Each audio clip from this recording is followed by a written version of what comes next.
pour beaucoup de pays en Afrique qui sont en cours de développement. Donc il y a quand même des choses à mettre en place en Afrique pour que ça soit dans quelques années aussi industrialisé que des pays en Occident. Maison 2-3 chambres avec un peu de terrain, avec une clôture autour, ça va être 300 000 € à peu près.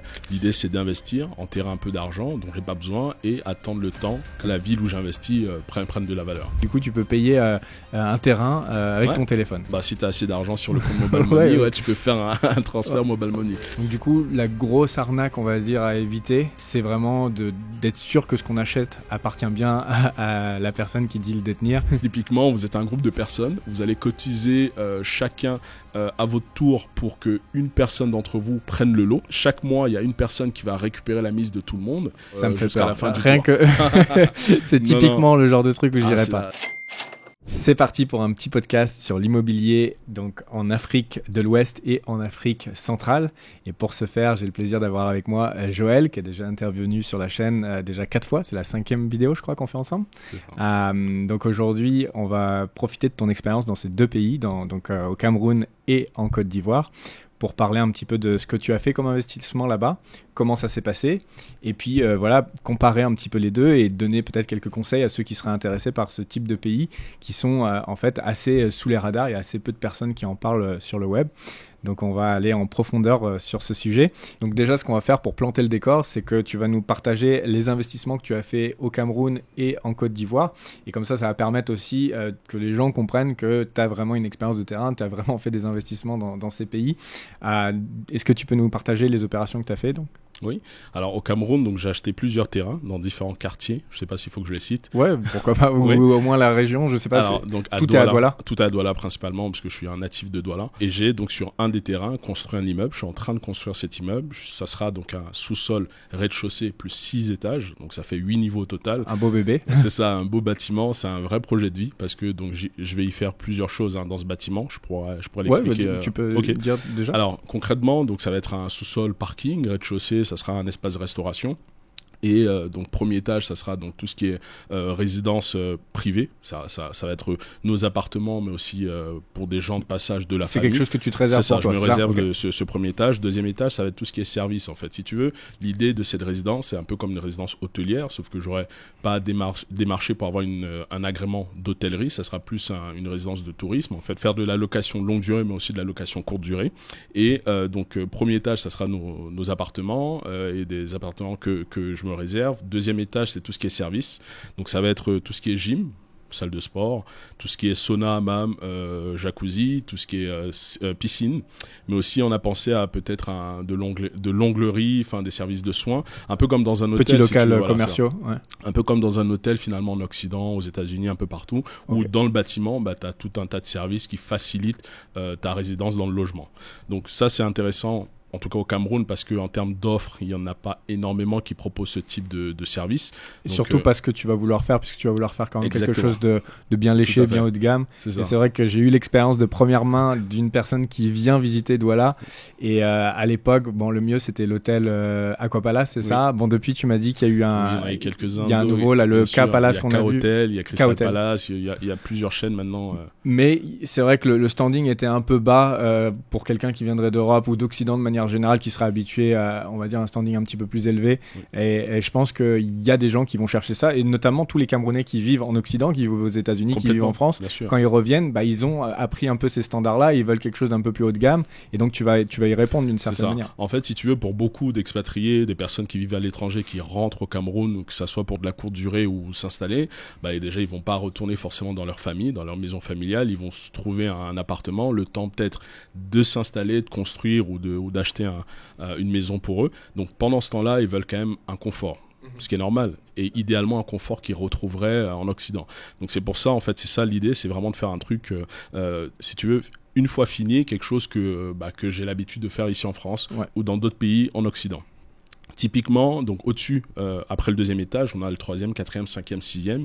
Sur ces 4 étages-là, je vais faire essentiellement des appartements, donc entre le T1 jusqu'au T3. Et là, un peu comme en France, ça va être des appartements, plutôt premium, sur de la thématique, potentiellement, des appartements aussi un peu atypiques. Je vais vraiment apporter la touche que je mets à chaque fois dans mes appartements, dans des logements sympas que je fais en France, au Cameroun. Ok. Ok. Donc ça, c'est pour le Cameroun. Et en termes de hauteur, cet immeuble, c'est déjà pas mal en fait pour Douala, parce que de mémoire, il n'y a pas vraiment de gratte-ciel, etc. Donc déjà, un immeuble de 7 étages, c'est pas mal, non? Pour te dire l'anecdote, c'est que où je construis, le quartier où je construis, on n'avait pas de base l'autorisation pour faire au-dessus de 5 niveaux. Ok. Donc c'était très compliqué, on a dû batailler un petit peu pour passer cet étage-là, mais il n'y a pas énormément de constructions, du moins d'immeubles d'habitation qui sont à plus de 6 niveaux au Cameroun. C'est pour ça que je voulais le souligner, parce ça que reste, peut-être que pas très courant. Quelqu'un qui nous regarde, qui est en Occident, bon, cet étage, c'est pas énorme, mais en fait, pour Douala, c'est un joli immeuble. Ça reste un bel immeuble, ouais. Ça, c'est, en termes de hauteur, c'est sûr. Ouais. Ok, cool. On parlera un petit peu plus tout à l'heure de comment ça s'est passé, la construction, les rendements que tu expectes, etc. Pour ce qui est de la Côte d'Ivoire, qu'est-ce que tu as fait là-bas? Alors, à la Côte d'Ivoire, j'ai principalement acheté des terrains. Donc là-bas, c'est de la spéculation foncière. Hein. L'idée, c'est d'investir, enterrer un peu d'argent dont j'ai pas besoin et attendre le temps que l'espace se valorise et que le quartier, et en tout cas la ville où j'investis, prenne de la valeur. Dans l'immédiat, tu n'as pas pour but de construire quoi que ce soit, c'est plutôt un placement spéculatif. C'est exactement ça. Ok, c'est des zones que tu as sélectionnées. Est-ce que tu peux en parler peut-être? Oui, alors en Côte d'Ivoire, si tu veux, dans la zone, ça va être à Songon, pour ceux qui connaissent. Ça a combien de temps d'Abidjan pour... On est à 1 heure, un peu plus d'1 heure. Okay. Faut savoir que c'est une ville, en tout cas quand j'achetais à l'époque, qui était encore, il n'y avait pas énormément d'infrastructures, hein, c'était encore un peu brut, sauvage, enfin je sais pas si je peux dire ça comme ça, mais l'idée pour moi c'était ça, c'est que en projection, ce que les agents immobiliers de l'époque me disaient, c'est que cette ville-là pourrait dans un futur proche ou lointain ressembler à Assini, qui est une ville un peu balnéaire, qui est hyper connue en Côte d'Ivoire et qui est proche d'Abidjan aussi, et alors sans dire que ça sera forcément le cas, mais si il y a une projection de transformation de la ville et du secteur, ben moi ça m'intéressait. Donc j'ai acheté des terrains à Songon et aussi à Jacquesville, qui est un peu dans le même genre. C'était il y a combien de temps que tu les as achetés à peu près? Alors les premières acquisitions étaient en 2018. Et donc ensuite j'ai fait la dernière en 2019, fin de 2019. Ok. Et à partir du moment où tu les as achetés, maintenant, ils ont déjà pris, il me semble. Typiquement, sur le plus ancien, j'ai fait x2. Fait x2. Mais après, ça reste des sommes, si tu veux, comme c'était des zones encore un peu enclavées, entre guillemets, ça reste des petits montants. On est autour de 10 000 euros. Enfin, tout est relatif, mais ça reste des petits montants par rapport à ce qui peut se faire. Et puis, mais c'est un placement comme un autre. C'est un placement intéressant. Ouais. Voilà, sur quelques années, ça me fait x2. Mais le potentiel est là. Encore une fois, c'est un potentiel que je vais chercher. C'est de la spéculation. Et puis, t'es pas à l'abri que si ça se développe aussi, tu puisses monter quelque chose sur ces terrains-là, faire quelque chose de similaire. C'est toujours ce que je peux imaginer faire. Ou alors vendre un projet. Tu sais, tu peux commencer la construction, créer les plans, etc. et vendre un projet à un potentiel acquéreur. Ça peut être aussi ça l'idée. Au lieu de vendre juste le terrain, dans quelques années, si vraiment la zone a une grosse attractivité, un gros attrait, à ce moment-là, je vends un projet où je construis, c'est juste le gros œuvre, et je revends à ce moment-là un projet une résidence, ok. Et je connais pas bien, moi, du coup, la Côte d'Ivoire. Comment tu compares la Côte d'Ivoire et le Cameroun en termes d'offres sur Airbnb? Est-ce que c'est plus développé en Côte d'Ivoire? Est-ce que c'est plus premium déjà ou pas? Oui, alors factuellement, il y a des annonces plus intéressantes en Côte d'Ivoire, notamment à Abidjan, comparé au Cameroun, notamment à Douala et Yaoundé. Alors simplement, je dirais, ma lecture, c'est qu'il y a quand même plus d'expatriés, il y a plus de personnes qui visitent, donc venant de l'étranger, qui visitent cette ville-là, à Abidjan, contrairement à Douala et Yaoundé. Mais aussi, je dirais, les personnes qui y résident aussi, pour avoir fait la Côte d'Ivoire, pour les personnes qui y résident, elles ont ce truc-là, elles ont cette démarche un peu occidentale de transformer des lieux, d'aller très très loin dans la finition, dans le détail, ce qui, à mon sens, il y a un peu moins à Douala. Ok. Et à Yaoundé. Mais ce qui va être intéressant justement avec Douala, c'est que tu vas être pionnier dans ce type d'offre, puisque là, on a encore regardé Airbnb hier. Enfin, il y a rien clairement qui peut plaire à un occidental. Enfin, c'est ok, mais c'est pas incroyable. Il y en a quelques-uns quand même. Il y a des appartements qui peuvent être sympas. Mais c'est sûr que par rapport à ce qui se propose, en fait, il y a largement de la place, franchement. Et c'est ça qui est génial en faisant ce genre de choses, parce que je pense qu'il y a pas mal de gens qui vont regarder la vidéo, qui ont peut-être jamais été en Afrique et qui vont se dire mais qu'est-ce qu'ils vont faire un Airbnb à Douala, tu vois. Mais en fait, t'arrives dans une ville comme celle-ci, tu fais quelque chose de bien d'occidental, directement t'es numéro 1. Alors que si tu veux essayer de faire la même chose à Marrakech ou dans des marchés européens, je sais pas, à Barcelone, Madrid, Paris, etc., t'es 1 de plus. C'est ça. Alors que là, t'es numéro 1 directement. Donc c'est ça qui est quand même assez intéressant avec ce type de marché. C'est ça. En fait, si tu veux, le niveau de finition que tu vas devoir faire dans un Airbnb à Paris ou proche Paris ou dans des grandes villes en France ou en Occident, en Europe, ça va être beaucoup plus fin, beaucoup plus d'accessoires aussi, type pour se démarquer, type je sais pas moi, baignoire balnéo, mais d'autres choses que tu pourrais mettre. La décoration, tu vas aller vraiment dans le détail, peut-être mettre des œuvres d'art, etc. Au Cameroun, en Côte d'Ivoire, on va dire que tu peux être moins agressif, moins dans ce niveau de détail et déjà performer par rapport à ce qui se fait localement. Sans faire bien sûr du bashing de ces zones-là. Ouais, bien sûr. Du coup, la question suivante, c'est on y a répondu un petit peu partiellement par le fait qu'on devient pionnier en investissant dans ces régions, mais est-ce que tu peux nous dire un petit peu en quoi c'est des zones qui vont être intéressantes et puis pourquoi ces deux pays en particulier, parce qu'il y a aussi plein d'autres pays en Afrique qui peuvent être intéressants. Alors le Cameroun, comme je l'ai dit, c'est mon pays de naissance, donc j'ai une sensibilité particulière, j'avais une volonté d'investir là-bas. Puis peut-être des facilités aussi, tu as ta famille qui est là-bas. Oui, naturellement j'ai ma famille qui est là-bas, il y a des choses qui peuvent être quand même plus faciles pour moi, c'est certain, comme pour beaucoup d'autres Camerounais. La Côte d'Ivoire, j'y ai vécu.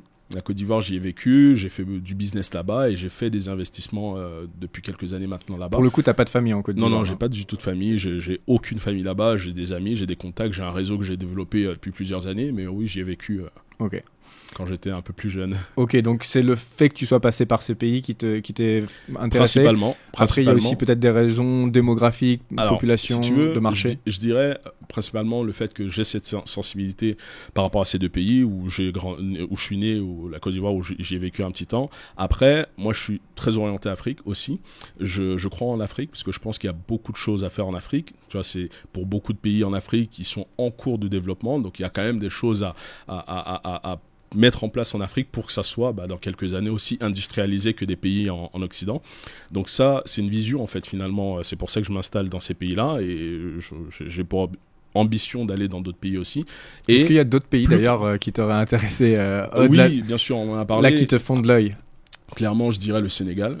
Dakar, j'aime beaucoup. Tout ce qui est donc Maghreb aussi, Maroc, on l'a fait plusieurs Bonne expérience, fois. Je trouve que c'est intéressant d'avoir un pied-à-terre là-bas, un investissement locatif. Après, j'ai peur d'arriver peut-être un peu trop tard parce qu'il y a de gros investissements. C'est un marché qui est déjà bien mature, Marrakech notamment. C'est ça, Marrakech notamment, il y a de nombreux investissements là-bas.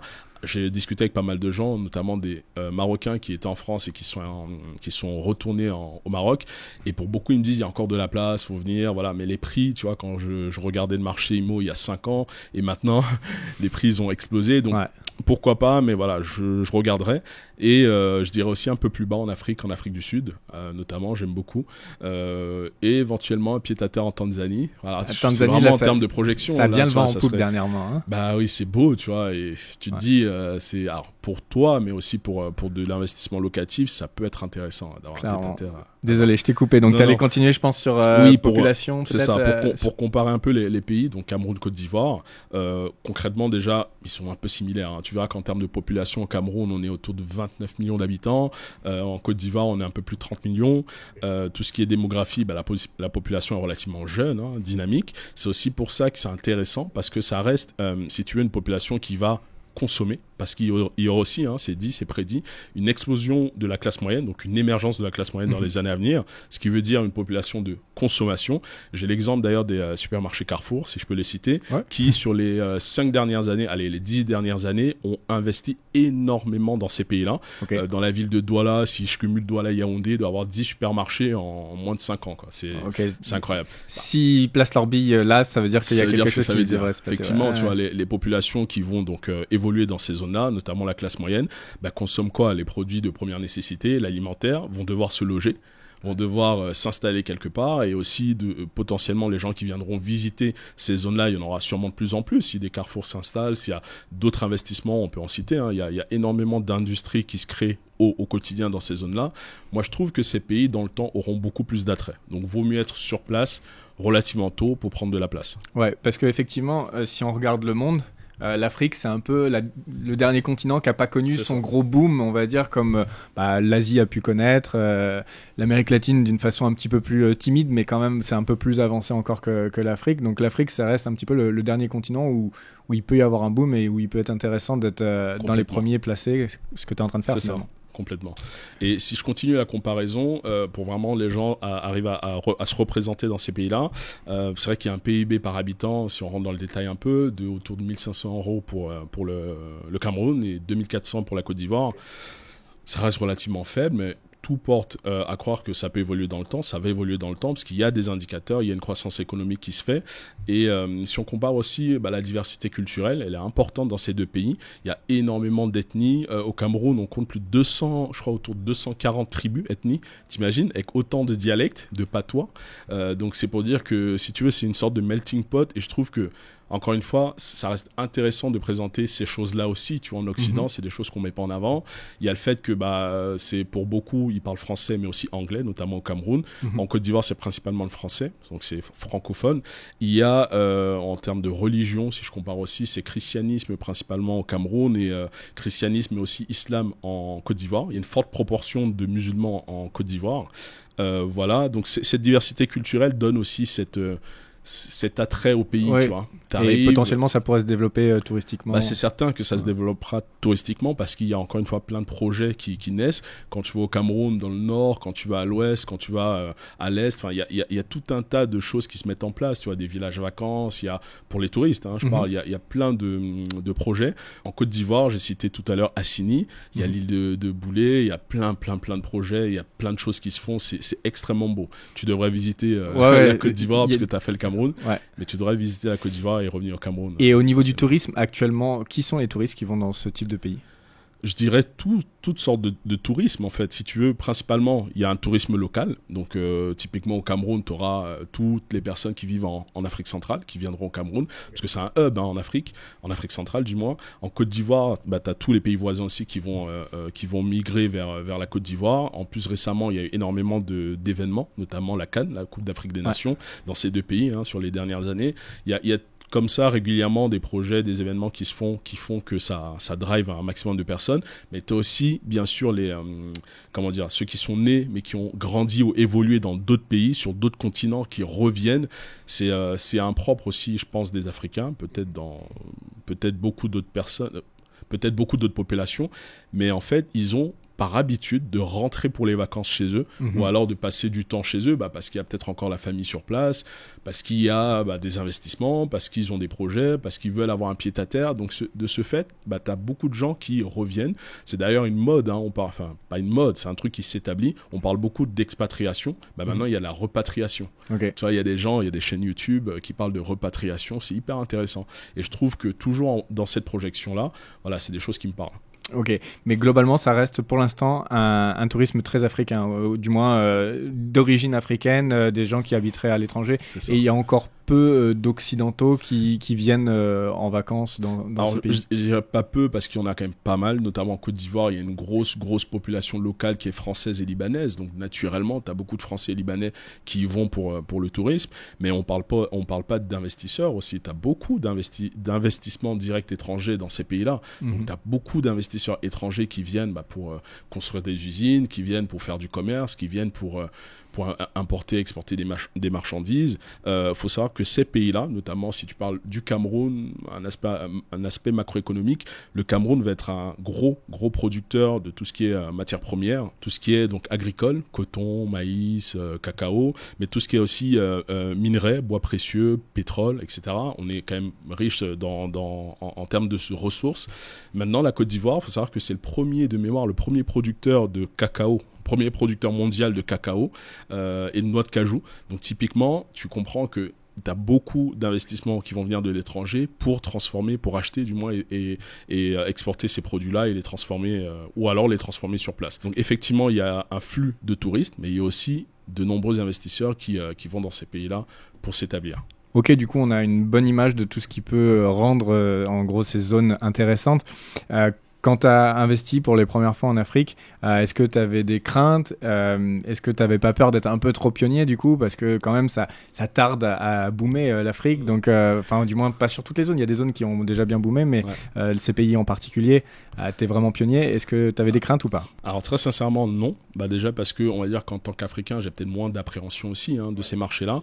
Malheureusement, ce qu'on voit à la télé, pour ceux qui ne connaissent pas du tout l'Afrique, mais qui s'informent sur Internet ou à la télé, à travers des reportages documentaires, c'est souvent malheureusement une image négative négative de ces zones-là, ce qui est dommage, hein, parce qu'on dépeint une image négative, alors qu'en face, quand on va sur place, et c'est ce que je recommande aux personnes qui vont regarder cette vidéo, aller sur place, visiter les pays d'Afrique, notamment le Cameroun et la Côte d'Ivoire, vous verrez qu'il y a énormément d'opportunités sur place. Il y a des boulevards en fait sur quasiment toutes les activités, dans tous les secteurs d'activité quasiment, il y a des vrais boulevards. Je connais énormément de gens qui font beaucoup d'argent localement.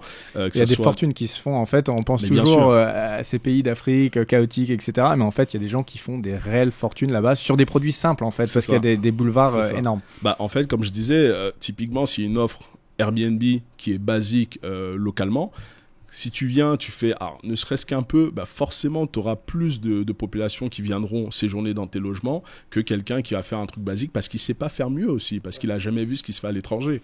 Donc, moi, et c'est pas bon marché, hein. Ce que les gens ne comprennent pas, c'est que dès qu'on commence à faire un peu du beau, il y a tellement pas d'offres qu'on peut vendre assez cher un appartement. Je pense que presque au moins 30-40% plus cher que le même Bien appartement sûr, qui sera en région parisienne en termes de nuitée sur Airbnb. Bah, et ça, les gens ne s'en rendent pas compte et ne peuvent pas l'imaginer. Mais regardez, juste si vous voulez aller sur Airbnb ou aller sur Booking, regardez les 5 étoiles, vous allez voir les prix, vous allez être choqués. Ça peut être super cher l'Afrique en fait, et il y a des gens qui payent. Bah, c'est exactement ça. Et si typiquement il y a des 5 étoiles qui s'installent dans ces zones-là, bah, tu comprends aussi qu'ils projettent des investissements, ils projettent de s'installer long terme, ce qui peut laisser aussi penser qu'il y aura des personnes intéressées par ce type de logement, avec de bons services, des services de 5 étoiles. Donc pour répondre à la question, tu n'avais pas de crainte? J'avais aucune crainte. J'avais, disons, moins d'appréhension qu'une personne qui ne connaît pas le marché local. Mais après, comme pour tout, hein, je me suis fait accompagner. Donc localement, au Cameroun, j'ai ma famille. En Côte d'Ivoire, j'avais des amis. J'ai bâti un réseau. Donc je suis allé chercher l'information. La difficulté peut-être en Afrique, on en parlera peut-être plus tard, mais rapidement, c'est déjà l'accès à l'information. Il faut savoir ce que tu dois faire, comment tu dois le faire. Ça, c'est pas tout à fait évident, surtout pour quelqu'un qui ne connaît pas du tout ces pays-là. Donc c'était ça le plus dur, on va dire, au début. Donc de chercher la bonne information, de la trouver. Une fois que tu l'as trouvée et que tu sais comment faire parce que tu as ton expérience d'Europe, je veux dire, tu n'as plus qu'à mettre en place, être consciencieux et bien faire les choses. Ok, du coup, est-ce que maintenant tu peux nous présenter quels sont les meilleurs types d'investissements immobiliers qu'on peut faire dans ces deux pays en particulier? Alors, si tu veux, on commence par le Cameroun. Ça va être principalement des achats de terrain, simplement parce que c'est un peu la culture, hein. L'habitant, le Camerounais, a besoin d'acheter un terrain, d'avoir sa propre terre et d'y construire son habitation, sa maison. À côté de ça, tu as des investisseurs aussi, hein, locaux mais étrangers, qui vont acheter des terrains pour faire la spéculation foncière, donc revendre plus cher, ou alors construire un immeuble d'habitation pour des logements, ou un immeuble de commerce, tu vois, ou des bureaux. Donc ça va être ça les principaux types d'investissements au Cameroun, sachant, comme j'ai dit, ce qui est très répandu, c'est vraiment l'achat de terrain. Est-ce que tu m'avais expliqué, il n'y a pas trop ce phénomène d'acheter un appartement, par exemple, à Douala? Ça se fait pas trop culturellement. C'est ça, au Cameroun, alors, il y a quelques programmes qui ont vu le jour, mais c'est pas encore démocratisé. Il n'y a pas vraiment cette notion de copropriété, où finalement, tu as un immeuble d'habitation et tu achètes un lot, un appartement dans l'immeuble. Ok. Ça se fait ça pas... peut paraître bizarre pour un Européen qui exactement. regarderait la vidéo, mais effectivement, c'est pas quelque chose qui se fait. C'est pour ça que les gens achètent un terrain, ils construisent, ils revendent soit la maison avec le terrain, enfin le terrain plus maison, soit ils construisent un immeuble, ils vendent à ce moment-là un projet.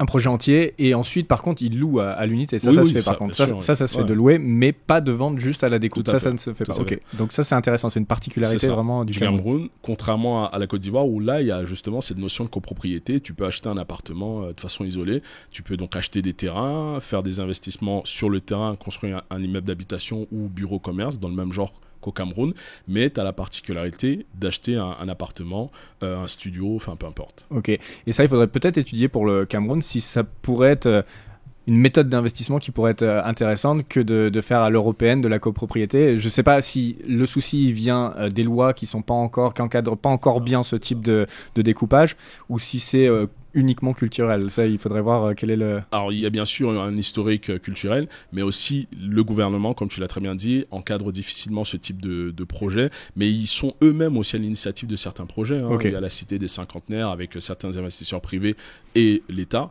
Il y a d'autres investissements qu'on a vus qui n'ont pas encore vu le jour, mais qui ont été initiés à Douala et à Yaoundé. Donc, je pense qu'il y a une volonté. Il faudra voir comment ils marchent ces projets-là, et potentiellement ça pourrait être ça peut de être la promotion immobilière finalement, de faire de la promotion immobilière dans le futur, ça pourrait être intéressant. Ouais. On a vu pour les deux pays, pour la Côte d'Ivoire, donc quels sont les types d'investissements qui te paraissent les plus intéressants là-bas? Alors comme au Cameroun, achat de terrain, immeuble d'habitation, commerce, bureau, mais aussi achat d'appartements, comme on a dit, des lots distincts dans un même immeuble, mais aussi ce qui m'a une particularité de la Côte d'Ivoire que je n'ai pas vu en tout cas au Cameroun et dans d'autres pays d'Afrique, c'est la possibilité en fait qu'un propriétaire a, donc de construire le gros œuvre du bâtiment, et à un moment donné, l'ossature du bâtiment, et à un moment donné de solliciter un partenariat avec un investisseur qui lui va mettre de l'argent pour finir le bâtiment, donc faire les finitions. Une fois que le bâtiment est fini, l'investisseur, du fait qu'il a investi dans le bâtiment, va exploiter le bien pendant quelques années, ça peut être de 5 à 10 ans, donc c'est un contrat que tu négocies, qui est négocié entre l'investisseur et le propriétaire du bien, et à ce moment-là, donc tu as mis, je sais pas moi, 10, 20 000 euros pour finir le bâtiment, et derrière tu exploites le bien, par exemple en courte durée, pendant 4, 5, 10 ans, et ça peut être hyper intéressant et rentable. Ok, donc des deux points, ça peut être de la personne qui va construire l'ossature parce qu'il va manquer de finances, et donc il va trouver quelqu'un qui va lui permettre de terminer un projet, et de l'autre côté, pour des investisseurs qui vont vouloir un truc où il n'y a plus que la touche finale à mettre en place, et qui vont avoir 5 à 10 ans d'exploitation. Et puis le dernier point que je voudrais préciser, c'est qu'en Côte d'Ivoire aussi, si tu veux, le marché immobilier est vachement plus mature, et tu as beaucoup plus d'agences immobilières notamment qui vont t'accompagner dans ce type d'investissement, tu vois, de recherche de partenariat, mais aussi sur l'acquisition de terrain, de biens, etc. C'est beaucoup plus démocratisé. Ok, et en termes de prix au mètre carré dans ces deux villes, alors c'est toujours difficile de parler d'un prix au mètre carré, et là on parle de deux villes, mais juste si tu peux préciser, voilà, quelque chose qui serait intéressant à acheter dans des quartiers, dans des bons quartiers, quelles sont les fourchettes à peu près? Ouais, alors c'est très large, hein, comme tu l'as dit. Alors au Cameroun, dans les grandes villes, Douala et Yaoundé, dans les zones très reculées, enclavées, tu peux avoir des prix au mètre carré, je dirais autour de 6 000 francs CFA, une dizaine d'euros le mètre carré, sachant qu'on est vraiment dans une zone sur reculée. Du terrain par contre, on parle pas de quelque chose qui est bâti. C'est ça, on parle du terrain. On est dans une zone reculée, enclavée, et en plus de ça, souvent il n'y a pas de titre foncier, donc tu es obligé d'aller faire toi-même l'immatriculation pour obtenir ton titre foncier. Ça sera pas pour la plupart des gens qui nous regardent. Il y a une part de risque, mais là je suis vraiment sur le cas extrême, et l'autre extrême, ça peut aller, comme on l'a dit, de 6 000 jusqu'à 200, 250 000 francs CFA le mètre carré, ce qui veut dire aller un peu moins de 400 euros le mètre carré. Donc ça c'est dans une zone plutôt correcte, où il y a des infrastructures, ou qui est déjà développée avec des immeubles d'habitation autour, des bureaux, des commerces, enfin voilà. C'est le type de zone dans lesquelles tu investis, toi? Exactement, c'est un bon quartier. Maintenant, si tu es dans un hyper-centre, typiquement le centre d'affaires à Douala, à Bonanjo, tu vois, je pense à ça, ou à Abidjan, au Plateau, tu peux avoir un prix au mètre carré autour d'1 million francs CFA. Donc c'est 1 500 euros. Mais ça, c'est un prix normal dans ces zones-là. Donc tu vois, c'est finalement un grand écart, hein, selon la zone où tu vas investir. Mais un quartier relativement correct, où j'investis, il faut compter entre 100 150 000 francs CFA le mètre carré. Ok. D'ailleurs, on n'a pas parlé de devise. Les deux pays ont la même devise? Oui, c'est du franc CFA Afrique centrale, et c'est du franc CFA Afrique de l'Ouest. Ils valent la même chose ou pas? Oui, mais c'est pas la même monnaie, c'est pas les mêmes billets. Ok, mais factuellement c'est la même chose. Enfin, en termes de conversion pour un Européen, c'est la même chose. Ok, intéressant. Donc là, tu as parlé pour des terrains au mètre carré, puisque comme on l'a expliqué, à Douala, ou du moins au Cameroun, ça se fait pas trop d'acheter un appartement au mètre carré, donc il n'y a pas d'historique de prix spécialement. Peut-être qu'il y aurait un historique de prix sur des demeures, des maisons peut-être. Ça coûterait combien au Cameroun? C'est pareil, dans un quartier correct, je peux en citer finalement pour que les Camerounais se projettent plus facilement. On va dire un quartier comme Bonamoussadi, Makepe, qui est, si tu veux, des nouveaux quartiers qui ont 20, 25, 30 ans, tu vois, qui sont pas historiques finalement, et qui sont vite développés ces dernières décennies. Une maison, une petite villa, donc une maison 2-3 chambres avec un peu de terrain, avec une clôture autour, faut compter, je dirais, entre 200, 300 millions, tu vois, ça veut dire entre 200 millions, ça va être 300 000 euros à peu près, donc autour de 300, 350 000 euros. Et ça ferait quelle surface en mètre carré la maison? Entre 600 et 1000 mètres carrés. Ah quand même, donc c'est vraiment pas cher du mètre. La surface construite. La surface construite du coup. Oui. La surface construite, en général, tu laisses un peu de jardin, donc tu es sur un terrain de 600 mètres carrés, tu vas construire sur 300, 400. Ok, donc on est Un peu moins de 1000 balles du mètre carré. Donc, autour de ça, ouais. Ouais, donc c'est de l'IMO vraiment pas cher. Ça reste justement de l'IMO pas cher par rapport à ce qui se fait en Occident. Ok. Et du coup, pour la Côte d'Ivoire, ça donne quoi les prix là, puisque pour le coup, il y a des apparts qui peuvent s'acheter. C'est ça. Alors, ça va être le même grand écart hein, selon les zones, mais si on se concentre sur des zones déjà urbanisées, on va dire, faut compter, pareil, un appartement de type T3 avec 2 chambres salon, donc autour de 60 mètres carrés, tu peux compter 180 000 euros, 200 000 euros, facile. Ah ouais, quand même. Donc là, c'est du 3 000 du mètre carré. On est sur des belles zones déjà. Donc là, c'est beaucoup plus élevé les prix en Côte d'Ivoire. C'est beaucoup plus élevé parce que, comme j'ai dit, le marché il est un peu plus mature aussi. Ouais. Mais là, je te parle dans des zones intéressantes, hein, type, pour citer des quartiers, Cocody, tu vois, Cocody Danga, où j'avais fait des visites. Tu as, zone 4, c'est encore plus cher. Tu as tout ce qui est, si tu t'éloignes un peu, tout ce qui est Riviera, après c'est découpé. La Riviera, il y a plusieurs, 1, 2, 3, enfin voilà. Okay. Mais si tu t'éloignes un peu du plateau, du centre d'affaires, tu peux trouver des offres plus intéressantes plus tu t'éloignes. Si tu vas encore plus loin vers Bingerville, bah là, tu as quasiment moitié prix. Tu as des appartements, à l'époque, quand je regardais, il y en avait à 40 000 euros. 40, 50, 60 000 euros. Pour des 60 mètres carrés, encore une fois. Donc là, on redescend à cette barre des 1000 ou moins de 1000 $, 1000 euros du mètre carré. Et pour le coup, cet exemple, on a Bingerville et on va dire ça fallait 30 minutes, 3 quarts d'heure s'il y a un peu de trafic du centre, de l'hypercentre. Ok. Mais si on veut du top location, ça coûte quand même du 3000 balles du mètre carré, c'est pas rien. Ça peut être du 3000 balles du mètre carré. En tant qu'occidental, parfois tu te dis en Afrique, ça peut pas aller aussi haut, mais si, si, et si c'est bien parti. Et puis t'as l'Afrique du Sud maintenant où l'IMO peut être encore plus cher que ça. Évidemment. Donc, évidemment. Et t'as un bon niveau de prestation pour ce niveau de prix, c'est-à-dire les finitions sont bonnes, il y a piscine, etc., gym. Alors, pas systématiquement, mais oui, il y a des immeubles où il y a piscine, il y a gym, un peu comme ce que je projette de faire à Douala. J'en ai vu plusieurs en Côte d'Ivoire, à Abidjan, comme ça. Je pense qu'on a fait le tour des différentes façons d'investir. Il y avait autre chose avant qu'on passe au point suivant Oui, alors je pense dans ces deux pays, cette possibilité que faut avoir un peu d'argent, mais si tu veux, tu as la possibilité de viabiliser un terrain et de faire des lotissements. J'explique. Tu as des terrains donc, qui appartiennent à l'État, au gouvernement ou des locaux, des autochtones qui peuvent vendre un important espace, tu vois, vraiment une grande zone. On parle en hectares, hein, et t'achètes pas en fait finalement cette zone, tu vas viabiliser, l'accord c'est de viabiliser le terrain, donc créer des routes, des accès, des voiries, les premières infrastructures, etc. Et à ce moment-là, sur par exemple 15 hectares qu'on t'a alloué à viabiliser, bah, t'as en rétribution, on va dire peut-être un tiers, 5 hectares pour toi. Donc ce qui est intéressant, c'est que tu as mis de l'argent, donc tu as viabilisé l'espace, tu as participé aussi à un projet de ton quartier, de ta ville, voilà, ou même du pays, si tu le fais dans plusieurs espaces. Ce qui est intéressant en tant qu'investisseur, c'est que déduction faite de ton investissement, vu que tu vas revendre les 5 hectares, pour l'exemple, en lot, en tout petit lot de 500 mètres carrés, 1000 mètres carrés, tu te feras beaucoup plus d'argent en faisant ce type d'investissement. Et en fait, sur les 5 hectares, l'investisseur qui va faire ça, il va faire quoi? Il va faire une résidence, c'est ça? Et il va vendre ensuite des lots, des maisons, ou il va juste redécouper le terrain? C'est ça, exactement. C'est ça le projet en général. Quand tu viabilises, on te rétribue un espace. Sur cet espace, tu vas pas construire, tu subdivises en tout petits lots de 500 mètres carrés, 1000 mètres carrés, et là tu revends à la découpe en fait ces petits lots, et tu verras que si, je sais pas moi, dans cette zone, étant donné que tu as viabilisé, forcément ça a pris de la valeur, tu auras un prix au mètre carré plus important que ce qu'on t'a rétribué. Donc forcément, en revendant à la découpe, déduction faite de ton investissement, tu es largement rentable. Tu es largement gagnant, ok. Intéressant. Après, là, on parle quand même de quelque chose où il faut avoir des gros moyens. Tu penses qu'on peut se lancer dans ce type d'aventure à partir de combien en budget? Alors, encore une fois, tout est relatif, ça dépend de la zone. Gros moyens, si tu veux, au Cameroun, avec la conversion, forcément, ça peut pas être des gros moyens pour un occidental. Je dirais, quand tu as entre 100 000 euros, entre 100 000 euros, 150 000 euros, tu peux commencer à aller sur ce type de projet.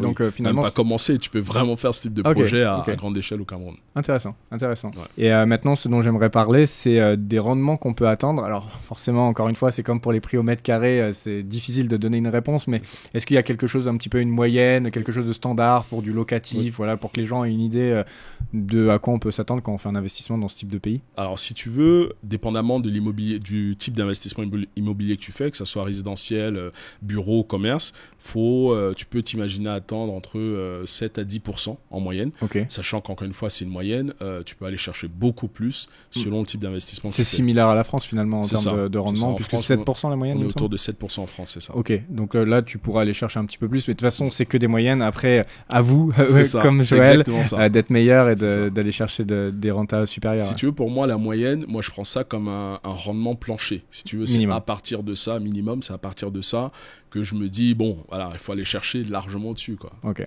intéressant. Quelle est la liquidité à la revente, que ce soit des terrains, des appartements à Abidjan, par exemple? Est-ce que c'est des marchés qui bougent bien? On va parler des deux pays, du Cameroun et de la Côte d'Ivoire. Comment ça se passe? Est-ce que c'est liquide ou pas? Est-ce que c'est comme un appartement à Paris ou pas? C'est ça. Alors, en fait, si tu veux d'expérience, au Cameroun, les terrains vont être un peu plus liquides parce que, comme je t'ai dit, c'est la pratique d'acheter, de revendre, d'acheter, de revendre. Maintenant, tout ce qui est immeuble d'habitation, ou villa, en tout cas, tout ce qui est construction, vu que tu vends un projet, vu que c'est un peu moins courant parce qu'il faut aller chercher plus de liquidité, forcément, tu as moins d'acheteurs en face.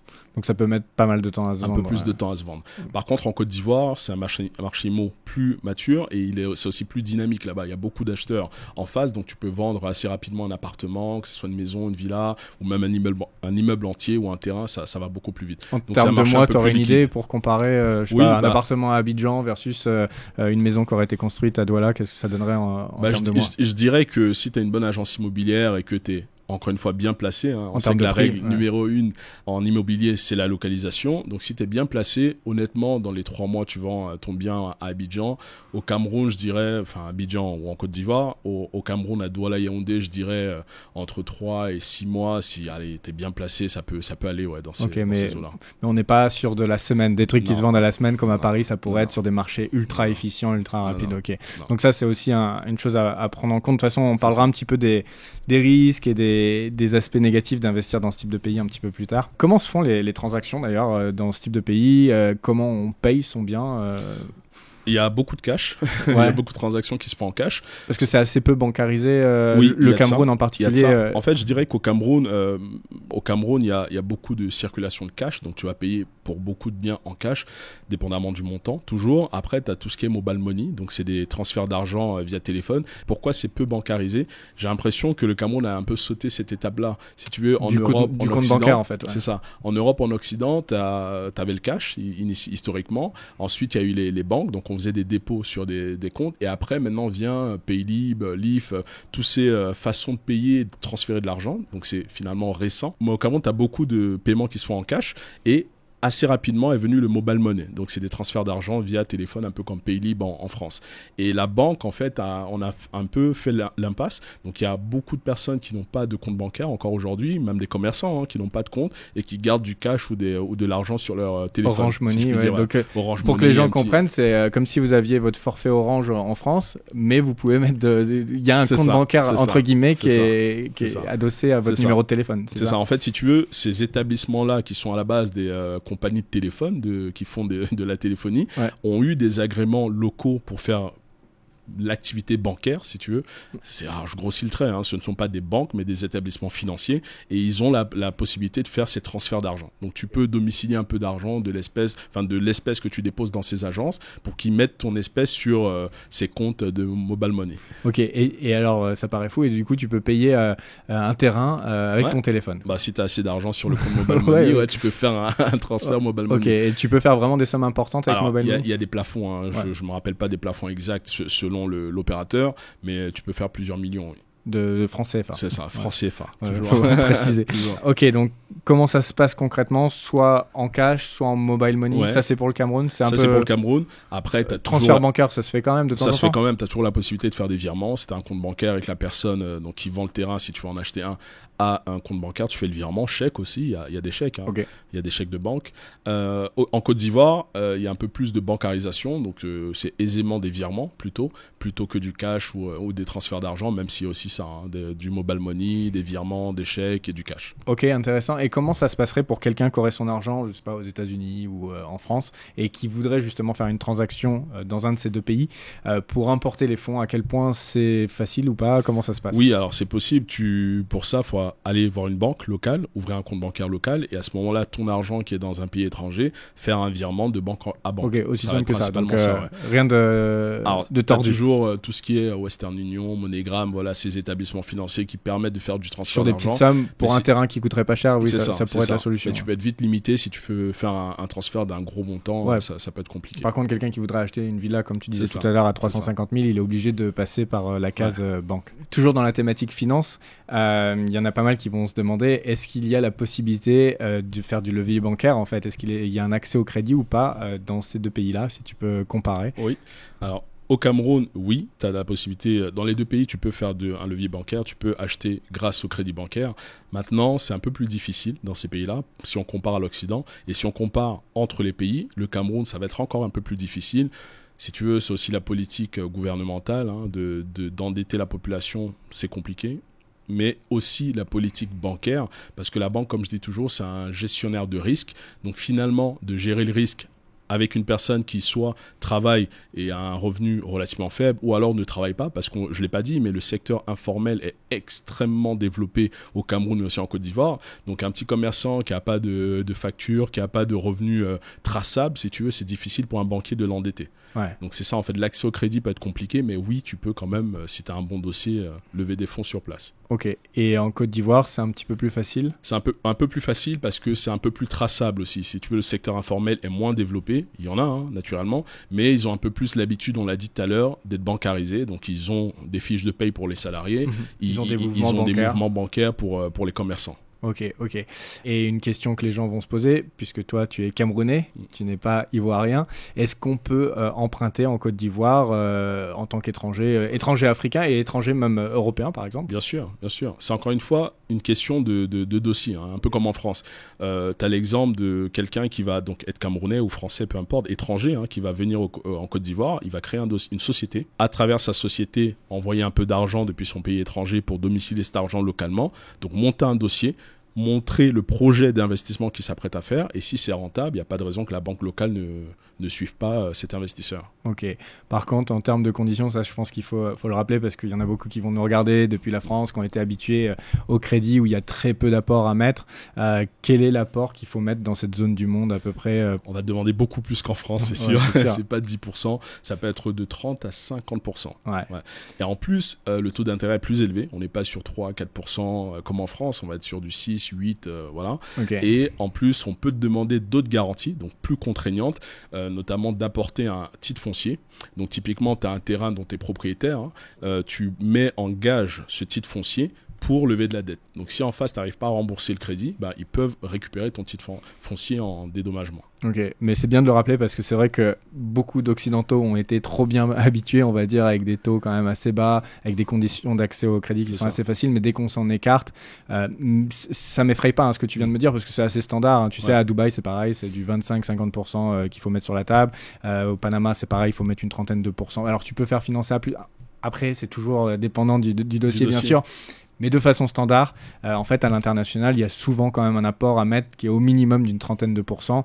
Et les taux sont souvent bien plus élevés que ce qu'on peut connaître en France notamment. Et cette particularité de garantie supplémentaire. De mettre un collatéral supplémentaire. Ça peut être très contraignant. Après, tu as des alternatives aux banques traditionnelles. Tu as tout ce qui est microfinance. Okay. C'est des établissements financiers qui vont t'accompagner, qui vont te permettre de faire le levier, mais sur des sommes un peu moins importantes. Ok, il y a ça à Panama aussi, mais ça va jusqu'à des montants d'une dizaine de milliers, de 10-20 000 c'est pas dollars beaucoup, à peu près. c'est pas beaucoup d'argent. Donc pour acheter un terrain, par exemple. Pour acheter un petit terrain, je pense jusqu'à 5, 6, même, selon le dossier, jusqu'à 15 millions, tu peux encore te faire financer en microfinance. Qui fait 15 millions de francs CFA. Attention, calcul en live. 22 000 euros à peu près. Ok. Près. Ça reste un montant que tu peux négocier selon ton dossier, selon tes apports, ton apport, selon le collatéral. Tu peux aller chercher un peu plus, mais t'es vite plafonné en microfinance. Et puis surtout, les conditions sont horribles avec ces types de. Exactement. C'est pareil. La microfinance, c'est un plus petit établissement, donc les niveaux de risque, forcément, ils vont te mettre un taux d'intérêt encore plus important. Ouais.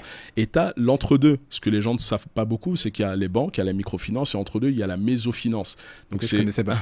C'est un truc qui est développé c'est une forme d'établissement financier qui se développe en Afrique, au Cameroun et en Côte d'Ivoire, qui va accompagner justement entre deux. Si tu es trop gros pour la microfinance et pas assez pour la banque, tu as la mésofinance. C'est un truc qui existe et qui se développe. Donc tu as ça, tu as des alternatives aussi comme les tontines. C'est ça. Je sais pas si tu connais. C'est local. Tontines, j'imagine. C'est ça. Typiquement, vous êtes un groupe de personnes, vous allez cotiser chacun à votre tour pour qu'une personne d'entre vous prenne le lot. On est par exemple 10. Chaque mois, il y a une personne qui va récupérer la mise de tout le monde et c'est comme ça pour chaque membre Ça me fait jusqu'à peur. la fin du Rien tour. que c'est typiquement le genre de truc où j'irais pas. C'est la grande pratique en Afrique, Ok. évidemment, Mais notamment il doit y au avoir Cameroun. beaucoup de désastres, Il y non, a beaucoup de énormément problèmes. de casse forcément. Après, parce que à la base c'est basé sur la confiance, ce truc-là. Ouais. Ouais. Il y a en face, il y a pas de collatéral. Tu mets pas ton titre foncier pour récupérer non. la mise de tout le monde. C'est basé sur la confiance. Il y a quand même ce qu'ils appellent une sorte d'enquête morale. Tu vois, si t'es dans le groupe, c'est qu'ils te connaissent. Tu vois, c'est souvent des groupes d'amis, d'associés, d'investisseurs. Donc il y a des casses, mais ça va, quoi. C'est la pratique. En tout cas, tout le monde le fait, quasiment. Ouais, mais après, c'est toujours ça qui est intéressant à faire ce type de podcast, c'est que là, on confronte un petit peu aussi deux façons de voir les choses. Et pour toi, ça te paraît un peu plus normal. Moi, d'extérieur, je dis, je touche pas à ça, tontine. Non, merci. Non, merci. Ok, bah cool. Bah, ce qui est intéressant déjà, c'est de savoir qu'il y a un accès au crédit, au levier bancaire. Ouais. De prime abord, c'était pas écrit, quoi. Enfin, je me disais, ça va peut-être être compliqué, ça comme c'est pas très bancarisé, etc. Ça. Mais c'est possible. C'est ça. Il y a aussi une initiative, notamment au Cameroun, un peu parapublique. Si tu veux, c'est l'État qui a mis ça en place. C'est le Crédit Foncier du Cameroun pour accompagner justement les personnes à faible revenu, les personnes, on va dire, des fois modestes, à justement obtenir un financement pour l'immobilier, principalement. Tu as aussi des initiatives comme ça en Côte d'Ivoire. Ok, intéressant. Est-ce que tu peux nous parler de comment ça se passe, les travaux, la construction, dans ton cas, si tu peux nous raconter un petit peu comment ça se passe de construire un immeuble au Cameroun? Alors là, il faudrait plusieurs heures. Alors au Cameroun, pour mon expérience, c'est simple, les 6 premiers mois, j'ai eu 3 entrepreneurs. Donc, j'ai fait passer 3 entrepreneurs parce que à chaque fois, ils m'ont fait des galères pas possibles.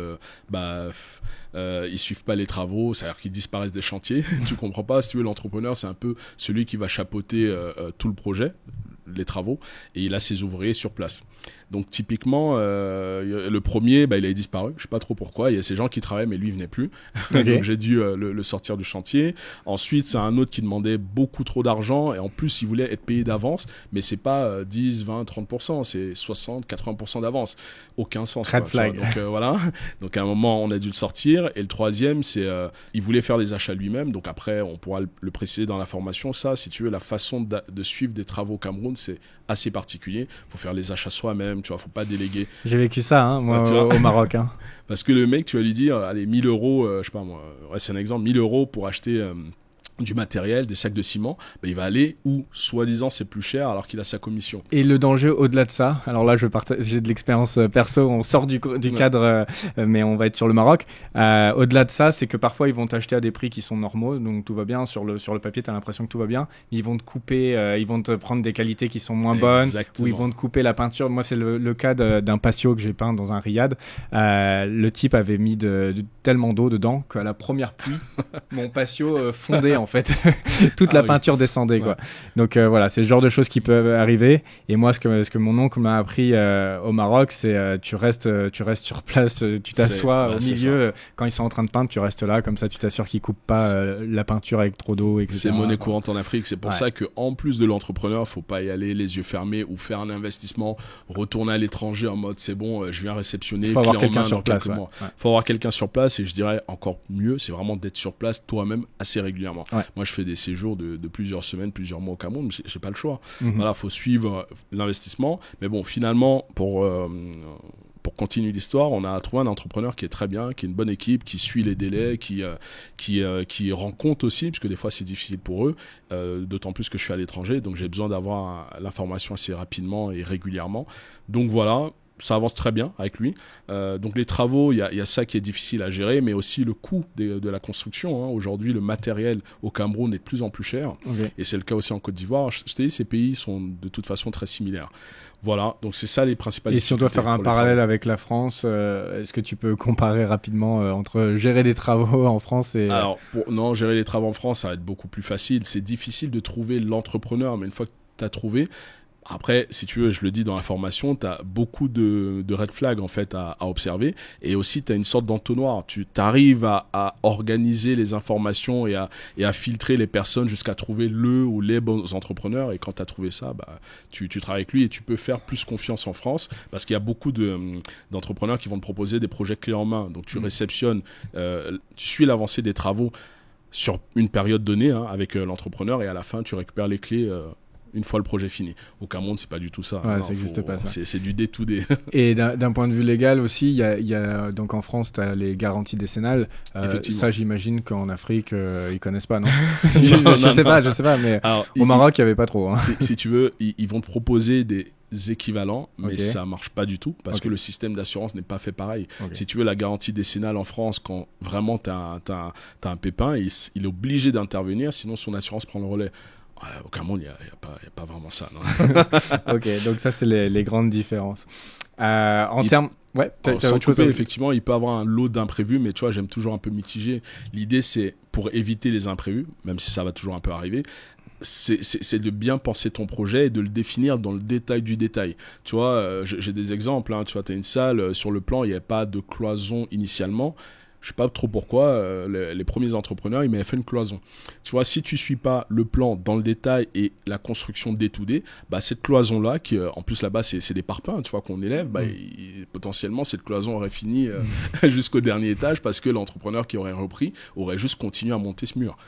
Donc, c'est du day-to-day. Pour éviter les imprévus, il faut être vraiment hyper rigoureux et suivre le truc au quotidien. Ok. Et du coup, ce qui serait bien, c'est qu'on voit maintenant la fiscalité. Qu'est-ce que ça donne en termes d'impôts fonciers, impôts sur les revenus locatifs, et peut-être il y a d'autres impôts qui peuvent être intéressants à mentionner dans cette vidéo. Alors oui, au Cameroun notamment, on a donc la taxe foncière, c'est à peu près similaire aussi en Côte d'Ivoire. On a la taxe foncière, on est autour de 0,1% de la valeur de l'immeuble. On a l'impôt sur le revenu, autour de 33%. Donc ça, c'est sur les revenus locatifs. Locatifs, c'est ça.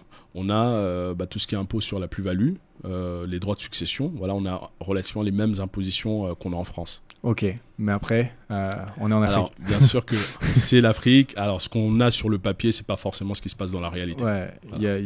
C'est la grande différence que j'ai appris en vivant au Maroc, c'est qu'il y a souvent un fossé entre les écrits et ce qui se passe réellement, et donc possiblement... Ça, c'est certain. Tout ne serait pas payé de la même manière. Bon, alors, après, le sujet suivant. Bon, on a un peu traité le sujet, mais forcément, la plupart des gens qui nous regardent ne sont pas camerounais ou pas ivoiriens. Est-ce qu'un étranger, est-ce que Julien peut acheter dans ce type de pays déjà, première question. Oui. Alors, effectivement, si tu es étranger, tu as la possibilité d'acquérir des terres, faire construire, acheter un immeuble, un appartement dans ces pays-là. La particularité au Cameroun, c'est pour un étranger, si bien sûr tu n'as pas la résidence locale, c'est d'avoir une sorte de validation du ministre chargé des domaines et des affaires cadastrales. Si tu veux, tu n'as pas trop le choix, il faut passer par là. C'est une étape en plus qu'aurait un local, mais c'est une possibilité d'avoir, une fois que tu as le visa, tu peux acheter. Sinon, tu m'avais dit le plus simple, c'était de devenir résident, et ça c'est très rapide de devenir résident au Cameroun. C'est une possibilité. Ouais, tu peux donc avoir... On parle en question de jours de devenir résident. Oui, bien sûr. Alors, dépendamment de comment tu passes, de ton réseau, tu peux avoir cette carte de résidence. Ouais, et donc après, ça devient facile d'acheter. Et est-ce qu'un occidental, Julien encore une fois, pourrait avoir accès au crédit ? Oui, sur quasiment les mêmes conditions qu'un local. Ça dépendra toujours du dossier. Si tu apportes des garanties suffisantes, que ce soit des liquidités, que ce soit une société établie qui fait déjà un peu d'activité localement, si dépendamment de ton projet, encore une fois, tu peux accéder au crédit. Pour l'exemple du collatéral et du titre foncier, tu peux aussi, ils peuvent, selon le pays, avoir en fait, si tu veux, une connexion avec la banque qui, par exemple, toi, au Panama, ça va être difficile, mais pour quelqu'un qui sera en France, tu peux en fait, selon les banques, avoir des relevés de compte que tu leur enverrais. Ils ont la possibilité de contacter ces banques-là. Ok. Est-ce qu'il y a un avantage à être africain, d'un autre pays d'Afrique, par exemple ?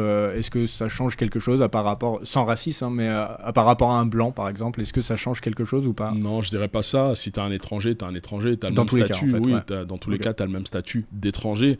Maintenant, ce qui va changer, c'est le niveau de liquidité que tu apportes. Et encore une fois, tout est relatif, mais souvent on constate que les étrangers occidentaux vont apporter plus de liquidité que des étrangers d'Afrique. Ok.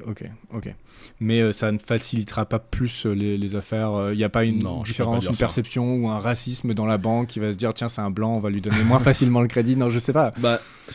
C'est difficile pour moi de dire ça parce que moi j'ai encore une fois grandi en France et je sais que cet aspect-là au Cameroun, pour quelqu'un qui n'a jamais quitté le Cameroun, qui ne connaît pas du tout l'étranger, c'est sûr que de voir un blanc, c'est difficile aussi de parler comme ça, mais de voir quelqu'un qui est étranger, qui a une autre couleur de peau, il peut avoir une appréhension différente. Il peut peut-être plus facilement se laisser aller baisser un peu plus la garde face à donc il y aurait des facilités à être blanc.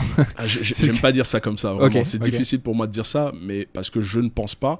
Mais j'aurais cru l'inverse en fait, moi. Donc non, dans les faits, quand tu es blanc occidental, tu arrives dans ces pays-là, tu peux avoir une influence, encore une fois, tout est relatif, tu peux avoir une influence un peu plus facilement qu'un Africain qui vivrait à l'étranger. C'est de l'info de terrain. Mais c'est vraiment de l'info de terrain, mais c'est surtout que ça dépend aussi de ton niveau de liquidité. Ouais. Tu vois, l'Africain qui si t'as pas une thune, si t'es blanc, ça change rien en fait. L'Africain qui est local ou l'Africain qui vient de l'étranger, de Mbeng, comme on dit, en réalité, s'il a de l'argent, toi t'es blanc en face, tu vois rien, quoi. Ça veut rien dire finalement. Mais je parle surtout de cette sensibilité, de cette influence un peu naturelle que peut avoir parce que c'est une couleur de peau différente pour quelqu'un qui n'a jamais voyagé. C'est une réalité aussi, tu vois. C'est difficile encore une fois pour moi de dire ça, mais c'est une réalité. Ok, et pour un blanc, peut-être la Côte d'Ivoire sera plus facile du fait qu'il y ait déjà une plus grosse communauté. C'est ça. Alors en Côte d'Ivoire, il y a énormément de blancs, donc français et libanais, parce que historiquement, ils ont toujours été là. Hein. Faut regarder en fait sur les décennies ce qui s'est passé. Au Cameroun, c'est un peu différent. Donc il y a des communautés aussi, hein, asiatiques, russes, françaises et tout, mais en proportion, il y en aura un peu moins. Ok, donc du coup, la réponse courte, c'est tout le monde peut investir dans ce type de pays. Il n'y a pas de barrière spéciale à l'entrée, comme certains pays où il serait impossible d'acheter des terrains quand on est étranger, par exemple au Cambodge, où tu ne peux pas acheter certains terrains, etc. Bon, là, c'est assez accessible, donc c'est un bon point positif. La question suivante, alors on a traité déjà un petit peu à travers la vidéo, mais on va essayer de résumer ça.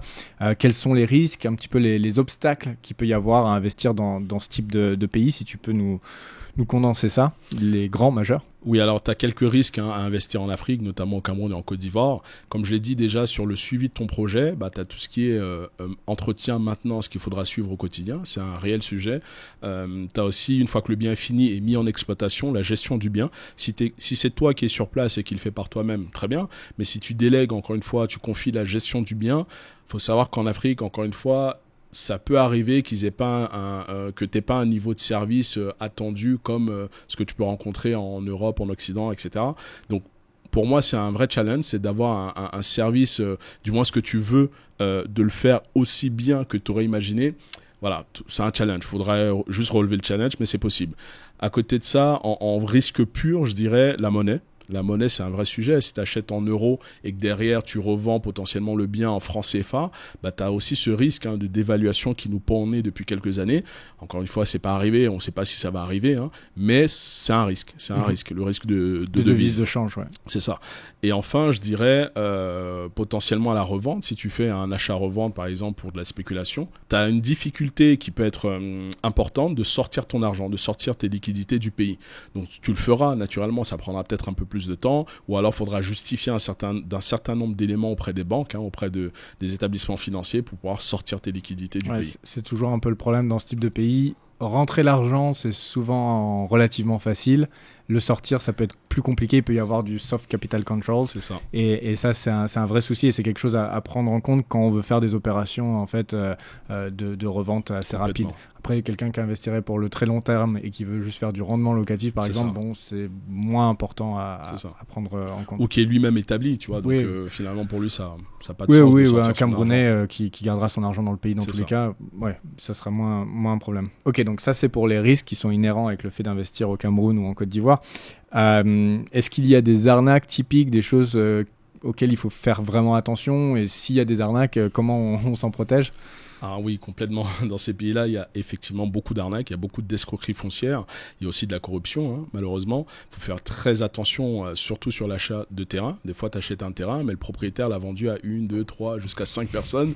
Et tu te retrouves dans des situations quand même compromettantes. Et finalement, celui qui gagne, c'est le premier à avoir construit dessus. Donc le conseil que tu peux donner, c'est construisez une cabane, de jardin. Tu vas rigoler, mais c'est un vrai conseil. Quand t'achètes non, mais c'est la base. Quand tu achètes un terrain, tu dois tout de suite faire une sorte de clôture, en fait, autour du terrain qui délimite bien ton terrain, une petite cabane, une connerie, parce que là, en fait, quelqu'un qui voudrait venir acheter, en voyant une clôture, en général, tu sais que le terrain il est vraiment vendu. Donc ça, c'est un réel conseil, parce qu'il y a énormément d'escroqueries foncières. Après, il y a des étapes aussi pour s'en prémunir. Ce que moi je conseille, tu as déjà donc de bien s'entourer, c'est la base. Il faut avoir des agents IMO hyper recommandés.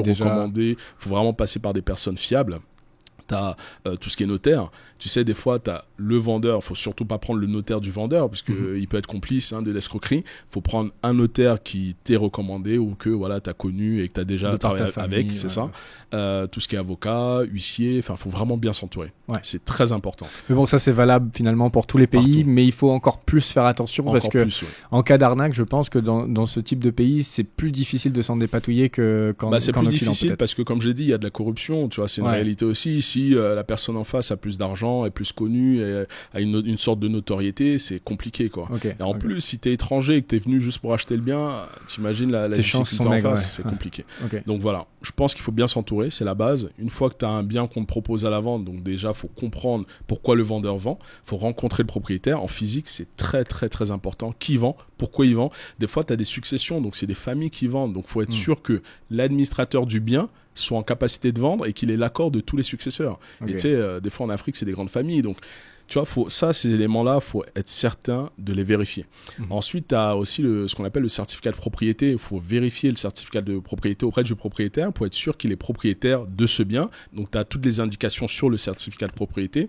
Ensuite, tu vas demander le titre foncier. Faudrait que le bien ait déjà un titre foncier. Je parle pas d'un titre foncier mère du gros lopin de terre et après c'est à toi de faire un titre foncier de la zone que tu achètes. Non, faut que la zone, l'espèce de lopin de terre, le bien, le terrain que tu achètes, il faut qu'il soit déjà titré. Pour moi, c'est primordial. Une fois que tu as le titre foncier, donc tu demandes à vérifier le titre foncier, tu prends le numéro de titre foncier, tu vas toi-même au service cadastral vérifier que le titre foncier correspond bien à celui du terrain, que c'est bien le propriétaire qui est en train de te vendre, etc. Donc ça, c'est des informations moyennant une petite, alors je crois que c'est 15 000 francs, des fois ça peut un peu augmenter, c'est pas très, très cher. Une vingtaine d'euros, entre 20 et 40 euros, tu arrives à avoir ces documents-là, officiels, du service officiel de la ville. Donc ça, une fois que tu as ces informations-là, tu es déjà un peu plus rassuré. Donc en process d'achat par rapport à en France, tu as quand même un peu plus de taf à faire ou pas? Je dirais qu'en France, c'est souvent les notaires qui s'occupent de tout. Tu viens, tu lis le compromis, tu signes, après tu viens pour la récupération. Il y a une grosse responsabilité sur le notaire, alors que là en Afrique, tu prends la responsabilité sur toi, c'est ça? Complètement. En Afrique, alors il y a la responsabilité du notaire, mais encore une fois, force est de constater que tous ne font pas du travail consciencieux, donc c'est à toi en fait. Si tu veux, moi je dis, c'est ta responsabilité si ça se passe mal. Donc c'est à toi de faire le nécessaire, donc de vérifier toutes ces informations par toi-même. Encore une fois, ne délègue pas. Et à côté de ça, en plus de ces vérifications-là, d'avoir un notaire qui fera aussi les siennes de son côté. Très, très important. D'où la recommandation d'un bon notaire, tu vois. Une fois que le notaire a fait donc toutes les vérifications, il va aussi te certifier que le terrain est vendable, que le terrain appartient bien au propriétaire, etc. Et la transaction se passe devant notaire. Jamais au gré à gré, non, c'est devant notaire. Même si ça peut prendre un peu de temps et tu as des gens qui sont pressés de vendre et qui te disent non, tu me payes maintenant, sinon je vends à quelqu'un d'autre. C'est préférable de le laisser partir et pas s'embourber dans des galères. Faut passer devant notaire, c'est mieux. Donc du coup, la grosse arnaque, on va dire, à éviter, de ce que tu as pu voir pour l'instant, il y en a peut-être d'autres, c'est vraiment d'être sûr que ce qu'on achète appartient bien à la personne qui dit le détenir.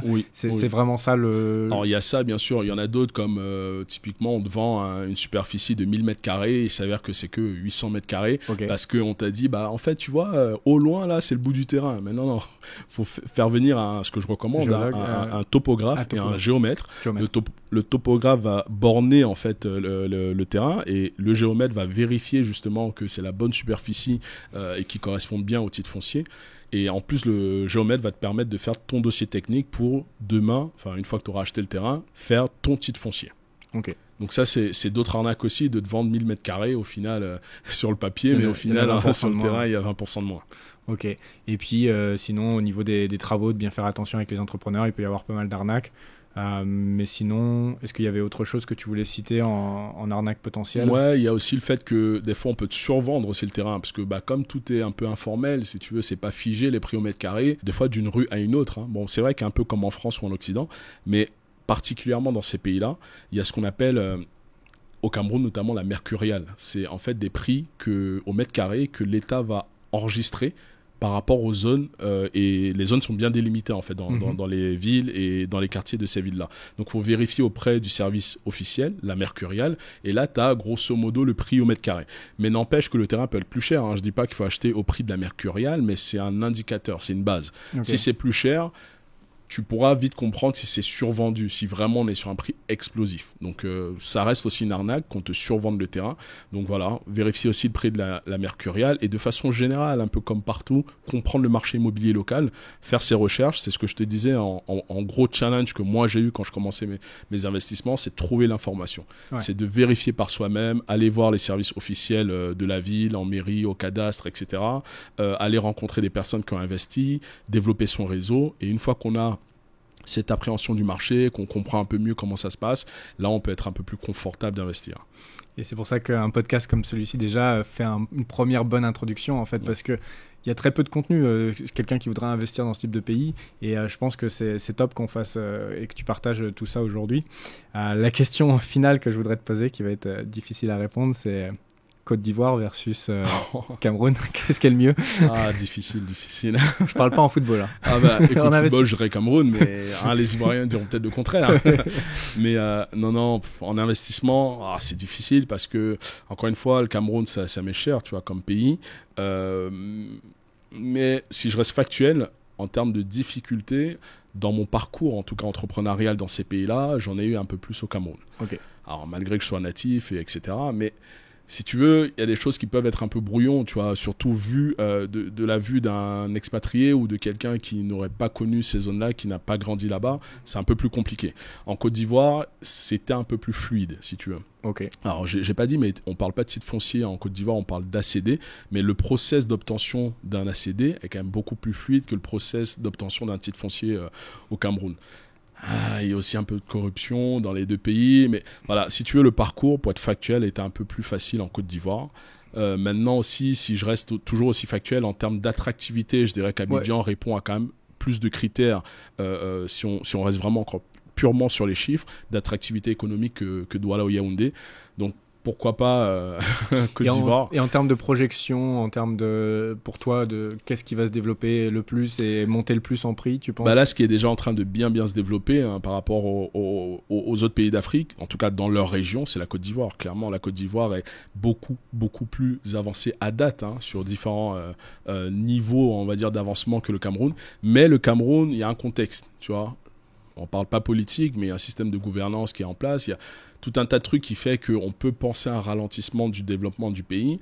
Mais encore une fois, si on est visionnaire, si on se projette, il faut savoir que des fois, c'est ce qui se dit, c'est dans le chaos que tu as les meilleures opportunités. Ouais, ça, c'est la réalité, c'est la vraie vie aussi. Donc pour moi, ce n'est pas un frein, ce n'est pas un élément bloquant, mais il faut savoir que c'est une réalité. Et puis encore une fois, là, finalement, la direction dans laquelle va le pays, à condition bien sûr qu'il n'y ait pas une guerre ou un truc horrible, mais finalement là tu es en train de développer des projets qui sont vraiment uniques, où il y a un besoin, il y a pas mal de Camerounais qui reviennent au pays, qui ont besoin d'avoir des logements un peu plus haut de gamme que ce qui se fait quand on va sur un Airbnb actuellement ou sur Booking.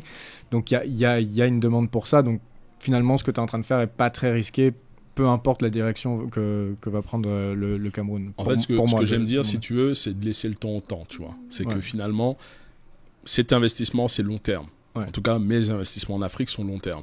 Donc, je sais qu'il y aura ce moment-là où les pays seront développés, seront industrialisés. Bien sûr, on y croit. En tant qu'Africain, on se doit d'y croire. Tu as ça et tu as aussi, pour moi, une sorte de retour aux sources, une sorte de projet social aussi, de me dire je vais faire des choses pour les Camerounais, pour les Ivoiriens, en tout cas pour les Africains, encore une fois humblement à mon échelle, mais je me dis c'est une vision, il faut juste me projeter sur du long terme, mais c'est certain que ça marchera. Oui, parce qu'on l'a déjà dit je crois dans une vidéo, mais ton projet long terme c'est de retourner vivre en Afrique. C'est ça, exact. C'est quelque chose qui te tient à cœur. Complètement, oui. Ok, je pense qu'on a terminé notre tour d'horizon sur le Cameroun et la Côte d'Ivoire. J'espère que ça vous aura plu, qu'on aura répondu à peu près à toutes les questions que vous pourriez vous poser. Si c'est pas le cas, n'hésitez pas à les mettre juste en dessous en commentaire. Et puis pour ceux qui voudraient se former à nos côtés, sachez qu'on a créé une formation sur l'immobilier avec Joël, dans laquelle on voit comment investir par exemple en France, pour ceux qui chercheraient quelque chose d'un peu moins exotique que ce qu'on a vu aujourd'hui, mais également dans des pays à l'étranger, notamment ceux qu'on a vus aujourd'hui où tu iras encore plus en profondeur avec des études de cas concrètes, et également sur d'autres continents. Et on a également Ladislas Meurice qui est déjà venu sur la chaîne plusieurs fois, d'investisseur Globetrotter, qui intervient dans la formation pour certains pays, notamment en Amérique latine. Donc il y a du contenu très complet, que ce soit pour l'investissement en France ou à l'étranger. Et puis en plus de ça, tu proposes également un accompagnement individualisé pour ceux qui voudraient vraiment, pas uniquement une formation vidéo, mais qui voudraient vraiment t'avoir au téléphone en continu pendant leur investissement. Eh bien, tu proposes ce type d'accompagnement. Donc là, on mettra également un lien juste en dessous pour prendre un premier rendez-vous qui sera gratuit et on évaluera donc votre candidature. Et si c'est un bon fit, eh bien, tu pourras travailler du coup avec des potentiels élèves. Et puis voilà, c'est un petit peu tout ce que je voulais vous dire pour aujourd'hui. Donc n'oubliez pas les énormes pouces vers le haut si vous avez aimé ce podcast, les commentaires et également de vous abonner à la chaîne si ce n'est pas déjà fait. Et puis on se retrouve dans un prochain podcast pour une nouvelle destination d'investissement. Alors, on ne vous en dit pas plus, mais on est en ce moment au Brésil, donc il y aura peut-être du contenu sur Rio prochainement. Je vous dis à très bientôt.